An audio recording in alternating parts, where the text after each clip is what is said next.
Ya, selamat sore teman-teman semua. Saya akan membawakan beberapa pokok pikiran tentang Chairil Anwar dan kebangkitan kebudayaan modern Indonesia.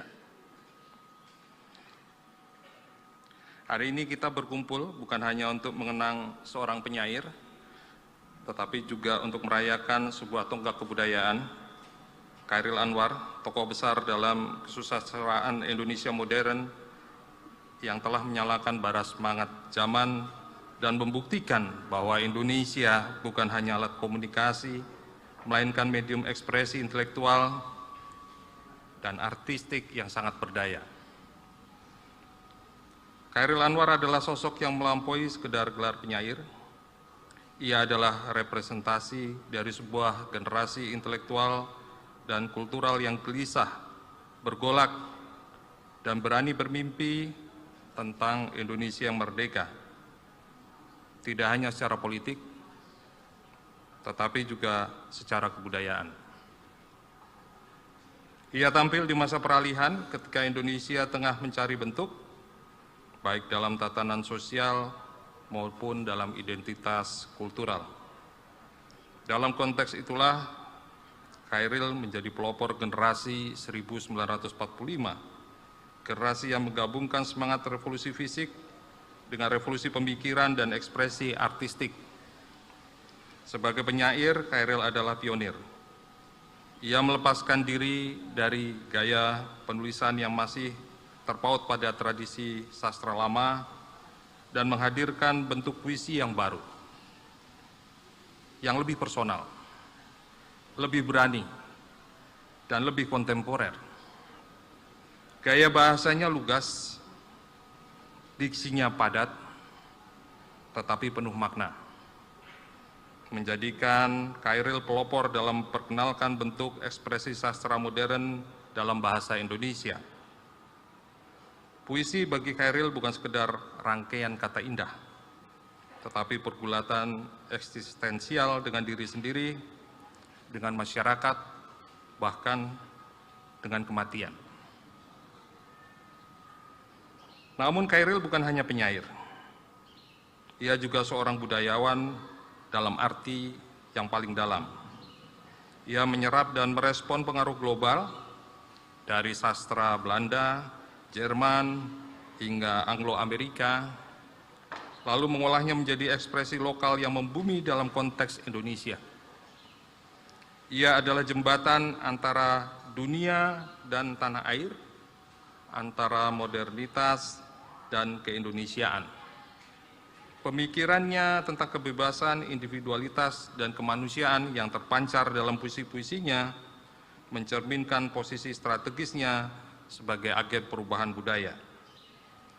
Melalui karya-karyanya, Chairil bukan hanya menciptakan puisi, tetapi juga membentuk paradigma baru tentang apa artinya menjadi seniman dan intelektual di negeri yang sedang merumuskan jati dirinya.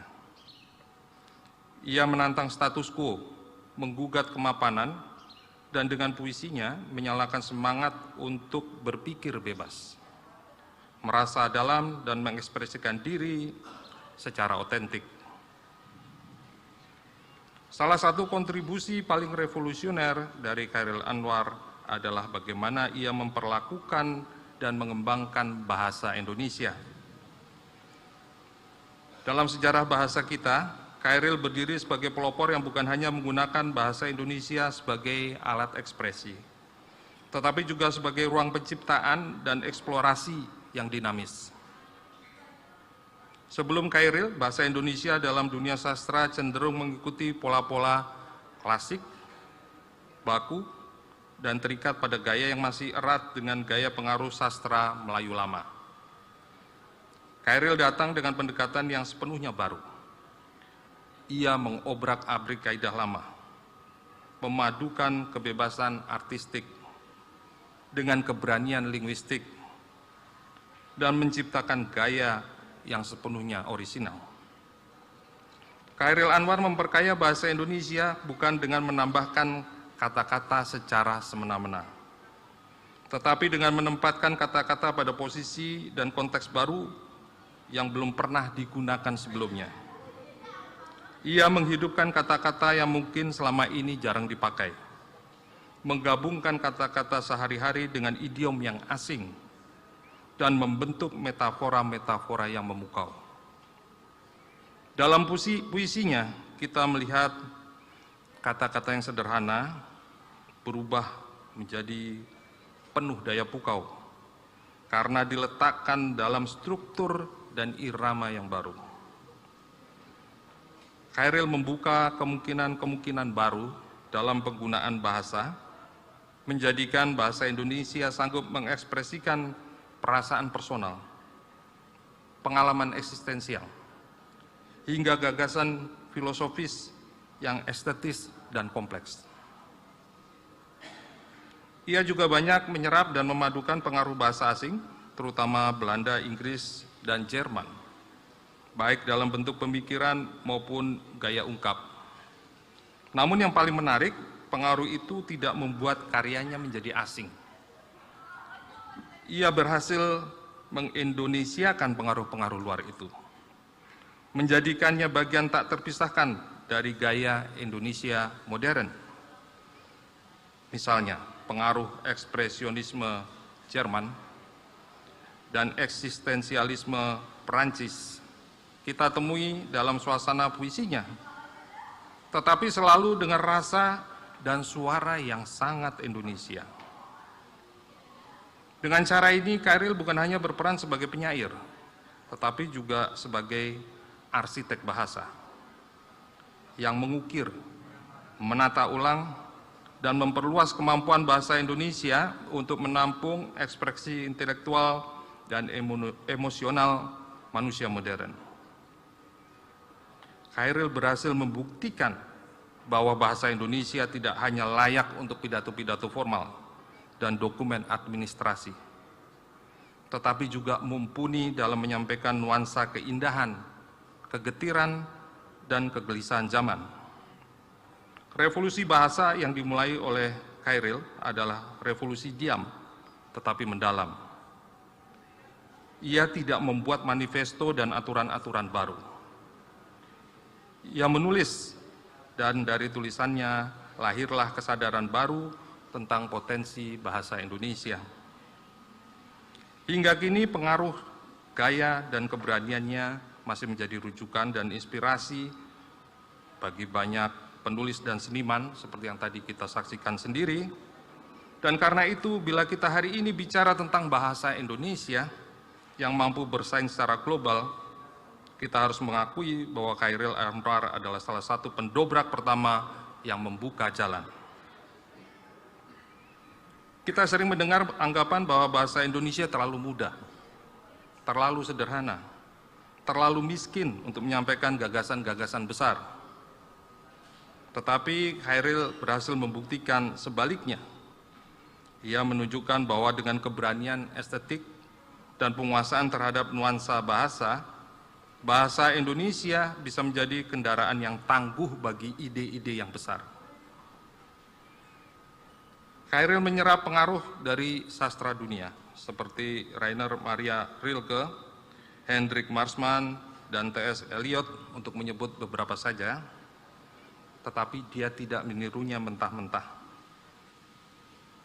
Ia menjadikan mereka bagian dari tubuh karya Indonesia yang otentik. Di tangannya, bahasa Indonesia menggemakan keresahan universal dengan suara khas Nusantara. Ia membuktikan bahwa bahasa Indonesia mampu menjadi wadah bagi pencarian eksistensial, refleksi metafisik, dan pertarungan batin yang sangat personal, sebagaimana ditunjukkan dalam puisi-puisinya seperti Aku, Doa, dan Derai-derai Cemara. Dalam puisinya kita menemukan bahasa Indonesia dapat merangkum ketegangan antara harapan dan kehampaan, antara cinta dan kematian, antara keberanian dan kegagalan. Puisi Khairil tidak hanya membicarakan tema besar, tetapi mengungkapkan dengan bahasa yang padat, ekspresif, dan tetap indah. Melalui ini, ia membungkam anggapan bahwa bahasa Indonesia hanyalah cocok untuk wacana pragmatis atau retorika politik. Khairil membuka jalan bagi generasi selanjutnya untuk tidak ragu mengungkapkan pikiran-pikiran yang kompleks. Ia menjadikan bahasa Indonesia sebagai bahasa pemikiran, bahasa seni, dan bahkan bahasa jiwa.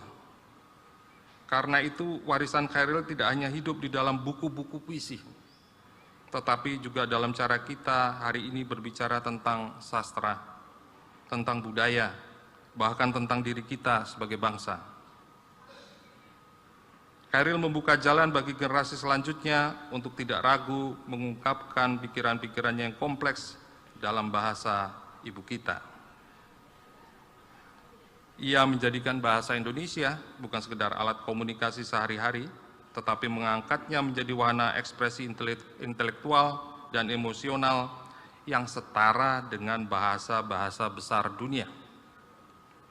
Dalam puisi-puisinya yang penuh keberanian dan kebaharuan, Khairil membuktikan bahwa bahasa Indonesia mampu menampung pergolakan batin, kerumitan eksistensial, bahkan perlawanan terhadap ketertindasan. Ia mematahkan batas-batas lama yang kaku, memperkenalkan diksi-diksi yang segar, ritme yang liar, dan struktur yang bebas. Membentuk idiom baru dalam sastra Indonesia yang masih sangat kuat terasa gaungnya sampai hari ini. Chairil Anwar membangkitkan rasa bangga atas bahasa kita, bukan melalui retorika kosong, tetapi lewat tindakan konkret. Ia menulis, mencipta, dan berpikir dalam bahasa Indonesia. Di tangannya, bahasa Indonesia bukan sekedar alat penyampai pesan, melainkan ruang hidup di mana gagasan-gagasan besar dan pengalaman manusia yang paling personal menemukan bentuknya. Ia menulis dengan semangat nasionalisme yang tidak sloganistik, nasionalisme yang tidak berteriak, tetapi bekerja dalam diam, membentuk fondasi kebudayaan yang kokoh dan berjangka panjang. Khairil tidak sekedar memuja tanah air, tapi memperjuangkannya melalui penciptaan karya yang otentik dan membumi, yang lahir dalam bahasa kita sendiri dan bertujuan untuk membentuk manusia Indonesia yang utuh, berakar dalam tanah airnya sendiri, tetapi juga punya pikiran yang terbuka.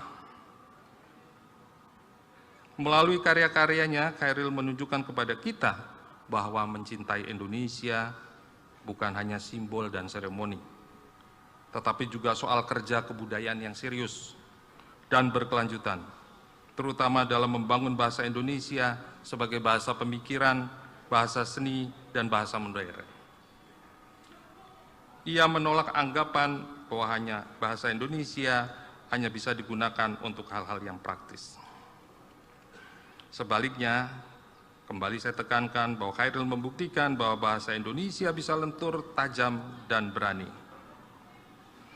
Melalui keberaniannya bereksperimen dengan diksi, irama, dan struktur, Khairil menjadikan bahasa Indonesia berdiri sejajar, bahkan punya potensi untuk menjadi bahasa global. Pencapaian ini sangat relevan ketika kita hidup dalam dunia yang semakin terdigitalisasi dan terinternasionalisasi. Di tengah godaan untuk mengutamakan bahasa asing dalam forum-forum akademik, dalam karya sastra atau dalam percakapan publik yang berkelas, kita justru diingatkan oleh Khairil untuk tidak kehilangan pijakan. Globalisasi bukan berarti penghapusan identitas, dan modernitas tidak hanya dicapai dengan menanggalkan bahasa sendiri. Sebaliknya, Khairil mengajarkan bahwa kebanggaan terhadap bahasa Indonesia adalah fondasi dari kemandirian budaya. Warisannya adalah pengingat bahwa membangun bahasa berarti membangun bangsa. Maka tugas kita hari ini adalah melanjutkan kerja itu, menulis, berbicara, berpikir dalam bahasa Indonesia yang tidak hanya mengikuti arus, tetapi juga mampu menciptakan arusnya sendiri. Chairil Anwar bukan hanya seorang penyair, tetapi ia juga bagian integral dari proyek besar pembentukan kebudayaan Indonesia modern.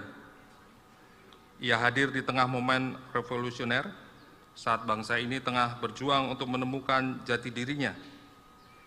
Pada saat itu Indonesia belum sepenuhnya merdeka, bahkan sampai saat ini saya kira, baik secara politik maupun kebudayaan. Meskipun kita telah meraih kemerdekaan politik, kebudayaan kita masih terbelenggu oleh sisa-sisa penjajahan dan struktur pemikiran yang tradisional. Dalam konteks itulah, Khairil muncul sebagai sosok yang membawa angin segar, memperkenalkan dan mengintegrasikan gagasan-gagasan besar dunia yang saat itu belum dikenal luas di tanah air. Gagasan tersebut tidak datang begitu saja, melainkan hadir sebagai respon terhadap keadaan zaman yang penuh ketidakpastian dan pergolakan. Khairil dengan keberanian intelektualnya mengajukan paradigma baru yang menempatkan manusia Indonesia bukan hanya sebagai bagian dari kolektivitas pasif, tetapi sebagai individu yang memiliki hak untuk berpikir, merasakan, dan merdeka dalam cara yang paling mendalam dan otentik.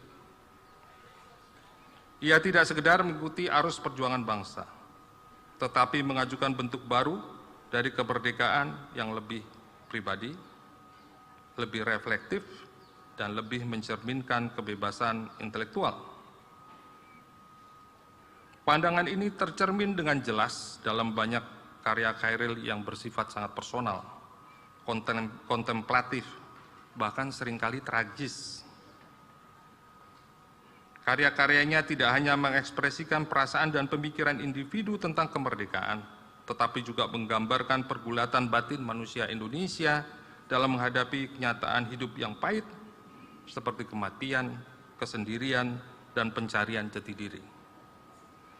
Dalam sajak-sajaknya, Khairil menggambarkan manusia Indonesia sebagai subjek yang utuh, bukan sekedar objek sejarah yang terlempar dalam arus zaman, tetapi individu yang berdiri dengan penuh kesadaran, berjuang untuk menemukan dan memahami dirinya dalam konteks sosial budaya dan politik yang baru. Teman-teman semua, warisan Khairil hari ini tidak hanya tetap hidup. Ia terus berkembang, bergaung, bertransformasi dalam berbagai bentuk ekspresi budaya. Banyak penyair muda, penulis, seniman, bahkan pembicara publik yang sadar ataupun tidak mewarisi gayanya yang lugas, jujur, dan penuh daya ledak. Khairil telah menciptakan idiom baru dalam puisi Indonesia, dan idiom itu kini menjadi sumber ilham bagi kita semua untuk terus mencari cara jujur dalam menyuarakan isi hati dan pikiran. Gayanya yang tidak membungkus perasaan dalam simbol-simbol kosong, melainkan langsung menusuk ke inti persoalan, telah memberi keberanian bagi banyak orang untuk menulis dan berbicara tanpa topeng. Dalam dunia pendidikan, Khairil dan karya-karyanya tetap menjadi bahan yang tidak lekang oleh waktu. Tidak semata-mata karena nilai sejarah, tetapi juga karena puisinya masih terus mampu menggugah, menantang, dan menggerakkan pikiran. Puisi-puisinya mengajarkan bahwa bahasa adalah ruang untuk menggali eksistensi dan memahami diri sendiri dan juga zaman. Generasi muda, ini ada beberapa orang saat ini di ruangan ini, ketika bersentuhan dengan puisi-puisi Chairil Anwar, tidak hanya belajar tentang sejarah sastra, tetapi juga tentang bagaimana menjadi manusia yang berpikir dan merasa secara merdeka. Oleh karena itu, warisan Khairil bukan hanya puisi. Ia adalah semangat intelektual, semangat kebudayaan, dan semangat kebebasan. Di era yang serba cepat dan serba instan ini, kita butuh Khairil-Khairil baru. Mereka yang berani berpikir tajam, berkata jujur, dan terus menggali kekayaan bahasa dan kebudayaan Indonesia sebagai pijakan untuk melangkah ke masa depan. Marilah kita teruskan semangat Chairil Anwar dalam kehidupan kebudayaan kita, bukan hanya sebagai bentuk penghormatan terhadap warisan masa lalu, tetapi sebagai komitmen aktif terhadap masa depan kebudayaan Indonesia. Chairil mengajarkan kita bahwa bahasa Indonesia bukan hanya alat komunikasi, tetapi medan perjuangan dan penciptaan. Kita perlu terus membangun bahasa Indonesia sebagai wahana berpikir kritis yang mampu menampung ide-ide besar, menantang status quo, dan memberi ruang bagi ekspresi yang jujur serta reflektif. Menulis, berbicara, dan berkarya dalam semangat Chairil berarti berani melampaui retorika dangkal dan menggali kedalaman makna yang lahir dari pertemuan antara pengalaman pribadi dan kesadaran zaman. Kita hidup di tengah dunia yang penuh distraksi, di mana karya seringkali hanya diproduksi untuk mengejar algoritma, popularitas sesaat, dan permukaan estetika. Dalam konteks ini, semangat Chairil menjadi relevan dari sebelumnya, bahwa sebuah karya harus lahir dari integritas, dari pertaruhan batin, dan keberanian untuk berkata jujur. Chairil tidak menulis untuk menyenangkan siapapun, tetapi untuk menyuarakan apa yang perlu disampaikan tentang kemerdekaan, tentang cinta, tentang kematian, dan tentang hidup itu sendiri. Dan menurut saya itulah tugas kebudayaan yang sejati. Bukan sekedar mencerminkan zaman, tetapi menyuarakan nuraninya. Chairil pernah menulis dengan lantang, "Aku mau hidup 1000 tahun lagi."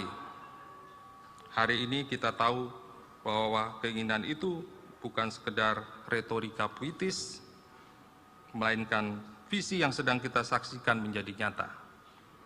Ia memang hidup terus dalam bahasa yang kita gunakan untuk menyatakan gagasan dan perasaan terdalam, dalam puisi yang terus dibaca dan ditafsirkan ulang, dan dalam kebudayaan kita yang kita bangun dengan penuh semangat pembaharuan, keberanian, dan kejujuran.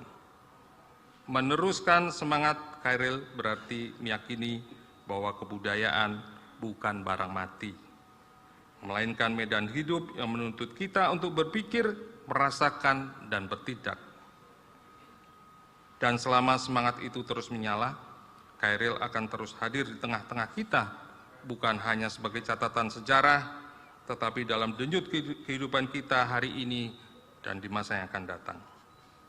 Terima kasih perhatiannya teman-teman. Wassalamualaikum warahmatullahi wabarakatuh.